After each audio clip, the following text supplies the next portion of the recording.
Hey, all guests are coming to you via the Fire Wings hotline. Try one of their delicious flavors of wings today, Fire Wings. Just wing it. It's another week of NFL started last night, another week of fantasy football, and we always love on Fridays to talk to Dave Richard from CBSSports.com. CBS Sports, you see him everywhere. Dave, happy Friday. How are you? I'm doing all right, but I am mulling a trade offer in one of my leagues, and Dave, you know this. We always like to talk second-level stuff on fantasy football, so I thought I would drag this trade offer into the public and get your take on it and explain my rationale for why I don't think I'm going to accept it, but maybe you could talk me into it. Okay. So here's the situation. Okay. I'm 2-5. Oh. I shouldn't admit this, but this is one of the leagues. That's why we love you. 2-5. You're honest, and we love that about you. And I'm playing another 2-5 team. Clearly, the loser of this matchup is done, because once you get that sixth loss in fantasy, it's over. Really, really hard to make the playoffs. Yep. Right. Devontae Adams has been sitting on my bench for the past couple of weeks. Definitely need to find some starters to replace him. I was offered, and this is a PPR league, I was offered Golden Tate and Brandon Cooks for Devontae Adams, with the idea being that I can use those guys now. They would replace Zach Pascal and Jamal Williams in my lineup for this week. And then moving forward, that would be the team. My top receiver would be Edelman, followed by, I guess, Cooks and Tate after that. I'm mulling the offer. I want to say yes because I think it'll help me win this week. But I'm worried about the future, including next week when the Rams are on bye. And I don't know how reliable Brandon Cooks can be for the rest of the season. And it sounds like Devontae Adams is trending toward being ready to play soon. I don't think it'll be this week. So if I can, in a world where I can win this week, move to 3-5, and then Devontae Adams is back, I no-brainer starter. So without saying, it's Tate, Cooks, and Adams are that's the deal? Right. I would give up Adams for Tate and Cooks. Tate's been good. Tate's been okay. Yeah, past couple of weeks he's been good. And you know me, I've got this trade chart that I do every week, and it still favors Adams. Right. But only by a couple of points. So here's my problem. I've had Brandon Cooks 3 out of the last 4 years in my leagues, and Brandon Cooks is a second cousin to Sammy Watkins. He has that. They're the same guy. Yep. Right. Like I think Cooks has been more successful overall, but he's still that same guy. And when you look back, at least in my fantasy scoring, we're in a PPR league. Week 1, he had 20 points. Week 2, he had 13. And then he's gone 6, and he had 9 against the Rams last week. So he's one of those boomer bust guys. And Tate, I think he's been average, and by that I mean wide receiver 3 type of average. Here's my issue, and I think you kind of answered your own question. You're giving up Devontae Adams, but you've held on to Devontae Adams throughout his injury, and that's always a Dave Richards special when you come on the show. It's like, listen, if you're gonna move a guy, see if you can't move a guy at the beginning of the injury spell, so you're not sitting there gathering interest on the guy where he's sitting on your bench all these weeks. He's about to come off, and you also mentioned that the Rams have their bye coming up, so you're basically getting Tate and Cooks for a week, and then this guy's going to suffer for a week. He'll get the win this week, but then he's going to have Adams the rest of the year. So here's the question I think you got to ask yourself, Dave. If you make this trade, you have a better chance of winning this week, right? And you're not going to get that 6th loss, which knocks you out. On the other hand, you're making yourself weaker, most likely, and him stronger the rest of the year. I say you don't make the trade and you gamble on this week because this season's a gamble for you no matter what at 2-5. And if somehow you're able to pull out a win this week, you're better stationed for a comeback the rest of the year. I say no trade. And listen, it's you heard me when we started talking about this. I didn't think I was going to make this deal, and I don't want to cut off my nose to spite my face. There won't be a deal made today with Tate and Cooks. That is the right move. You guys talk through it. All right. Dave Richard comes to us from CBSSports.com, and he goes around the entire league, really, radio stations around the country. See, I know what he's up to now. He's using his radio spots to get advice from show hosts on how to run his team. I don't know if that was getting advice. Smart. I was just I'm just giving people what we do when we talk, Dave, and that's a peek behind the curtain. That's Dave Richard. Now, let me ask you this. Coming into this week, let's just, since we do go second level, let me follow up with a second level question here. Let's do it. Forget about players and let's just go macro instead of micro. We're in the dog days of fantasy football. what should teams, whether they're high, low, or middle of the pack, what is the biggest mistake you think fantasy owners make this time of year? They don't make trades. I think, and it's funny that I bring that up because we just got done talking about a trade, but I think that that's a critical component of fantasy. And people are just reluctant to do it. They're hesitant because no one wants to get ripped off. It's like buying a car. Yep. When you go to buy a car, no one wants to be the guy that pays too much for the car. You want to try and get, the cheapest price possible. You want the tires put in for free, all that stuff.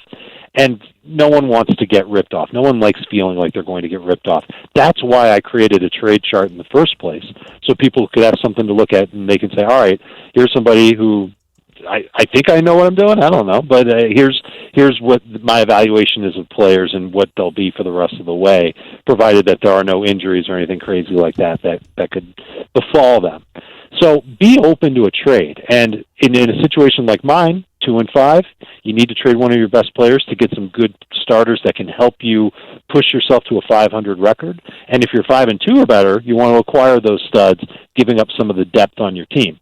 So if you've got a fantasy team that's got really good depth, don't hesitate to turn it into a good starter. And if you need a starter bad, do what you got to do to get one. All right, we got some people that want to ask Dave Richard questions as well. Let's check in on the phone lines with Vince. Vince, what's your question for Dave? Hey, Dave. I got a DFS question for you. So I'm setting up my GPP lineup, and I have, for my wide receivers, John Brown, A.J. Brown, and Kenny Stills. I want to put DK Metcalf in because he looks like he could have a big week, but I'm very, very concerned about game script. Do you think I put him in a cash or GPP lineup, or do you think I just stay away from him this week?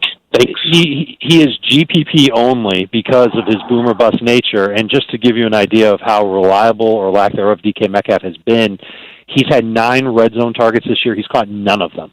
So he is more of a big play threat than anything else. It just so happens that he's taking on a defense that's conducive to big play threats in the Atlanta Falcons. So at his price tag, I see it on DraftKings, it's at $5,000.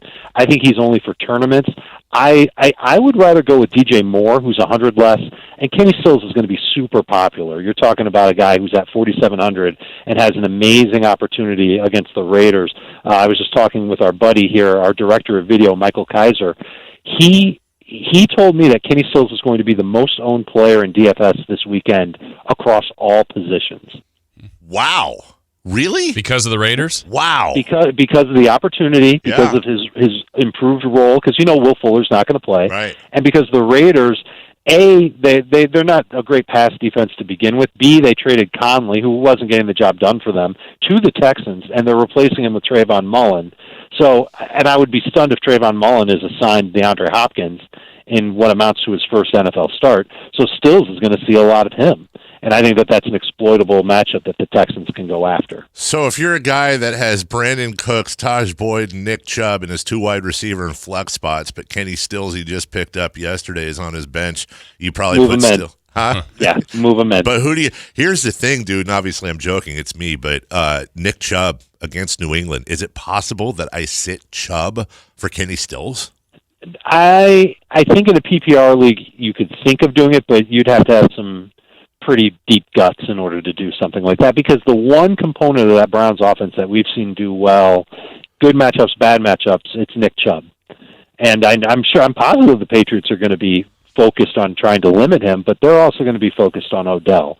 And they're going to have to pick one or the other. And it might be from play to play and a down to distance type thing. But I still believe Nick Chubb can finish off this week as a top 12 guy. So am I correct? You've got Cooks and Boyd. We're getting a lot of other questions about Cooks and Boyd anyways, but if you got Cooks and Boyd going against each other's defenses, am I correct that Boyd's the guy you sit because of Jalen Ramsey? Well, yes, it's partially because that Boyd actually had a terrible game last week. He had did. 3 drops. He had a fumble when he was trying to make a play after the catch. Dalton is under pressure quite a bit.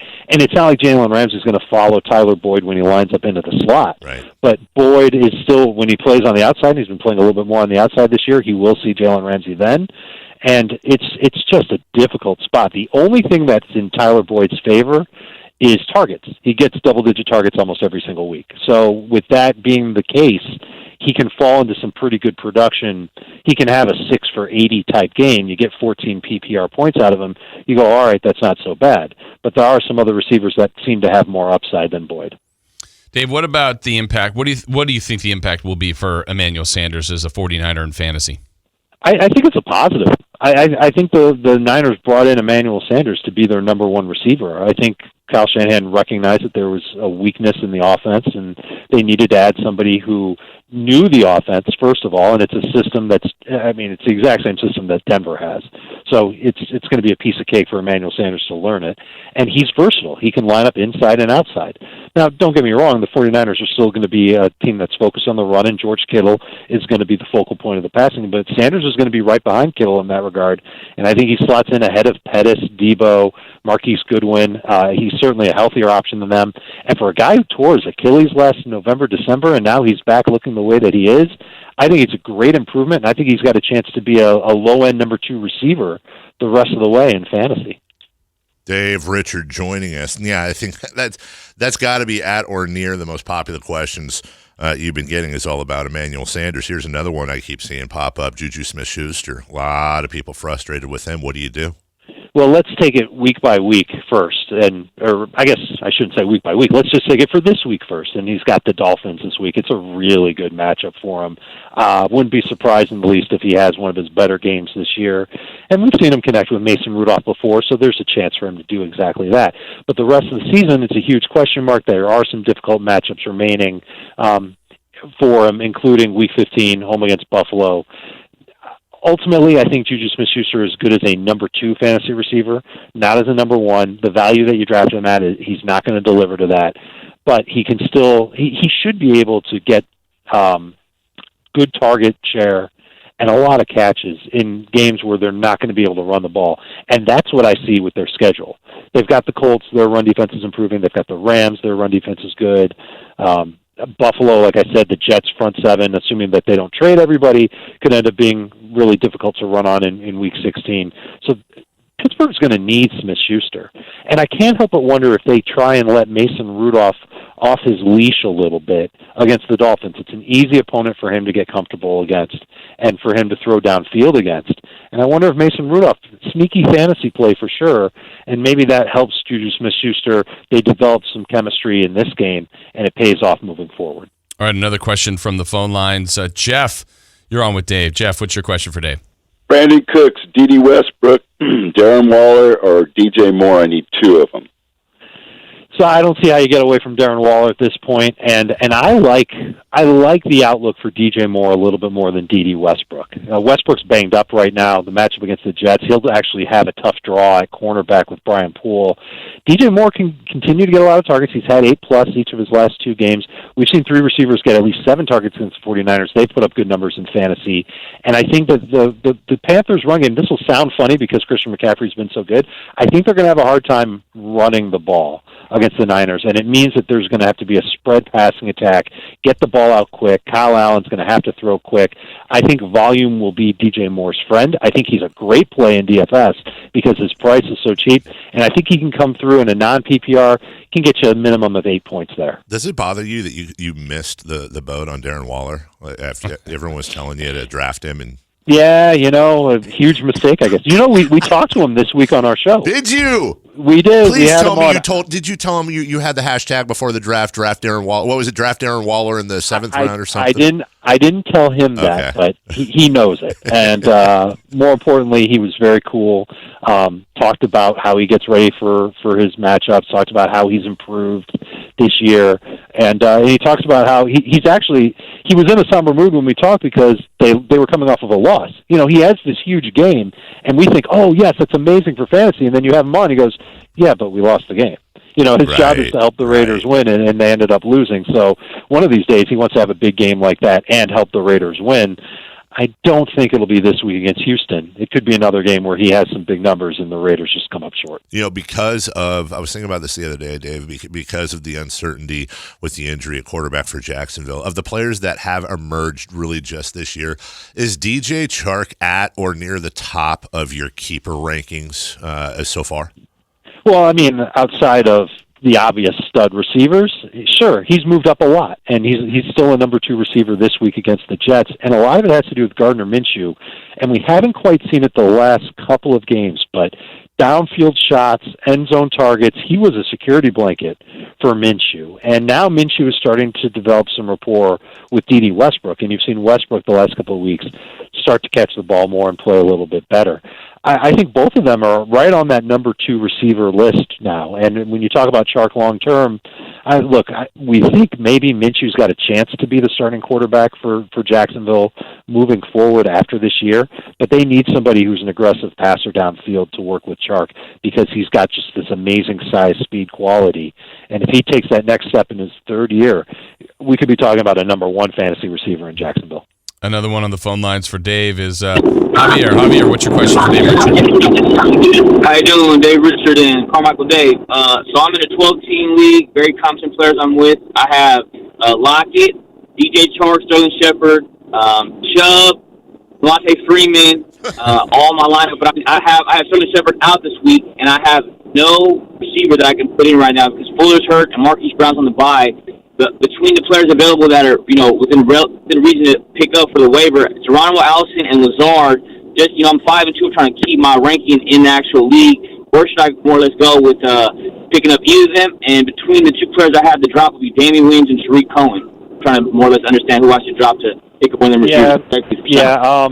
Cohen is probably the one that you're going to drop, and I wouldn't trust one of those Packers pass catchers this week. Not if you can get your hands on A.J. Brown, Zach Pascal, maybe Mohamed Sanu is on your waiver wire. And if those guys are gone, Deontay Johnson would make a lot of sense as someone who's got a lot of upside and a great matchup against Miami. Where can people read, listen, and watch you? So the reading can be done on CBSSports.com. Okay. A lot of content there, lots of start-sit advice, everything that you need to dominate in Week 8. You can listen on our podcast, Fantasy Football Today. You can download it on Apple Podcasts, wherever you download your podcast. And I understand that we're now back on TuneIn. So if you've got TuneIn as an option, you can use us there.